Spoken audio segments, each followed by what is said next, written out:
Welcome back to my small space gardening series. Today we're talking about elevated beds. They are the best option for someone who gardens on a patio or wants to stand up when they're gardening or wants to avoid having a lot of small containers. This gives you a lot of room to garden in a small space. I'm Angela from Growing in the Garden. My garden's in Mesa, Arizona. I want to help you succeed even if you're gardening in tough conditions. When my mom asked for an herb garden, I knew that an elevated bed would be the best choice. She'd tried growing herbs on her patio before in a lot of small containers, and it just didn't work out. So an elevated garden bed for her was a much better choice. My mom's is a 2x4 foot elevated garden bed from Vego. Mine is a 2x6 foot version that I'm going to plant summer veggies, herbs, and flowers. I'm pretty sure this bed will grow great during our cooler months, but I want to see how it handles a tough Arizona summer. Assembly was time consuming. It took two of us, there were lots of parts and lots of different screws, but once it's put together, it seems very sturdy and well made. It's rated to last for 20 years. Both the beds are 12 inches deep, which is the minimum that I would recommend for gardening in. The bed sits on heavy-duty locking casters. I can roll them into full sun in the winter and slide them into afternoon shade in the summer. The height makes them easy to access, and you can grow a lot in a small space. Because they're portable, you can find the best microclimate within your yard to grow in. During the winter, look for that spot that gets lots of sunlight, and the beds will heat up more quickly and you'll have more success over those cooler months. In the summer, as temperatures climb, find the area with morning sun and afternoon shade to provide relief for your plants. Because they're portable, that also means they're not permanent. So they're a good choice if you're renting or aren't sure where you want to put your garden yet. However, there are challenges to keep in mind. During the summer especially, soil will heat up and dry out more quickly. It's exposed on all sides to that hot outside air. It's like a raised bed, but you don't have that cool sublayer of earth helping to cool that soil. For that same reason, I wouldn't add in-bed vermicomposting bins to elevated beds. There's no place for the worms to go if it gets too hot in the summer. If your options are limited about where you can move this and it's kind of stuck in one location that gets full afternoon sun, just be aware of those limitations that soil will heat up and dry out more quickly. Look into options like adding shade or other ways to cool that area. It's important for gardens to have good drainage, and this garden bed has it. If there's too much moisture in the soil, it will drain out. Just be aware that extra water draining out of this bed may stain whatever's beneath it. Soil is always important, but with limited space, it matters even more. Fill your bed all the way up with good quality soil to give your plants the best chance of growing well. My 2x6 bed holds about 12 cubic feet, which is roughly 8 bags of raised bed mix. My mom's 2x4 bed took about 6 bags. With only 12 inches to work with, make the most of every inch and fill your beds all the way up. That's the best thing you can do for your plants to help those roots grow nice and deep. The first thing I did was put the Oyas where I wanted them in the beds. There's 3 in the big bed and 2 in the small. I bury them so just the neck is exposed. These have been around a while. I'm still using the original Oyas I got back in 2018. These are the medium-sized Oyas from Grow Oya. Let me show you how I'm filling up my elevated bed. Some of my small containers were finishing up for the season, but still had good soil. So I dumped that soil into the bottom of this bed. I harvested a big bucket of worm castings from my in-bed vermicomposting bins.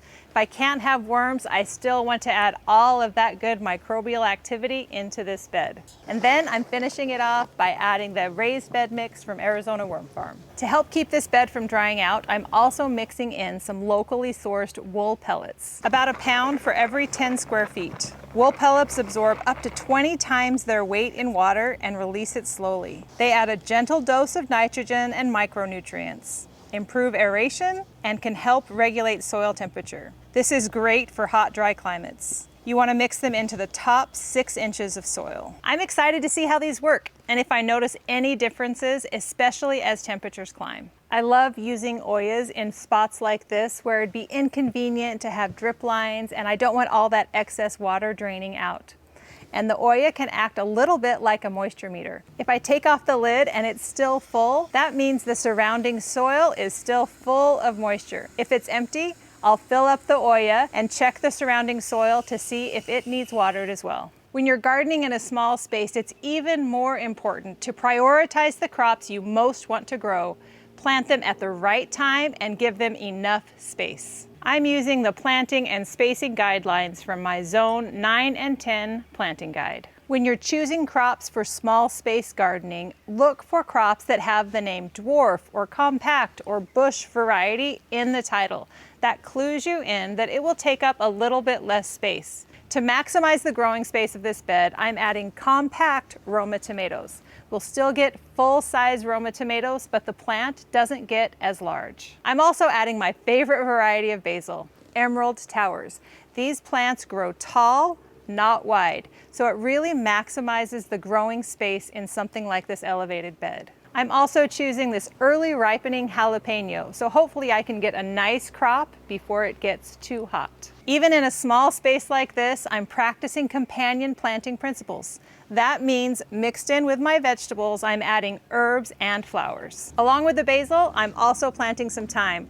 I like to plant it in the corners so it doesn't get too wet. These cosmos are going to be so fun. They're light and airy and will add pollinators and beauty to this space. I'm also adding these dwarf zinnias. They're compact, will have lots of blooms, but don't take up too much space and don't have really long stems. And finally, I'm filling in any extra spaces with some beans.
I'll keep the mulch light where I've direct sown seeds, just enough to shade the soil. Everywhere else, I'm adding a thicker 2 or 3 inch layer across the whole bed to help insulate the soil and hold in the moisture. In the summer, I'm keeping this right here where it gets beautiful morning sunlight and afternoon shade. If we get into a heat wave when it gets really hot, I'm going to scoot this further underneath the pergola to protect it even more. If you can avoid it, don't put something like this next to a block wall with afternoon sun. It would really bake and be tough to grow. Now let's see how they do. I'll be keeping an eye on my mom's herb garden and this bed to see how they produce. We got things planted early, so I'm hoping they'll get established before the heat of summer. I'll be watching to see how well the wool pellets and the Oyas help conserve the moisture. I'll also be monitoring the soil temperature. I'm interested to see if there are any differences between this elevated bed and my raised beds. But ultimately, how the plants look and how much they produce will tell me how well these elevated beds work in the heat. If there's anything other viewers should know that I missed, leave it in the comments and we can grow together. I'll report back later this summer with an update on how this garden bed did. Thank you so much for watching.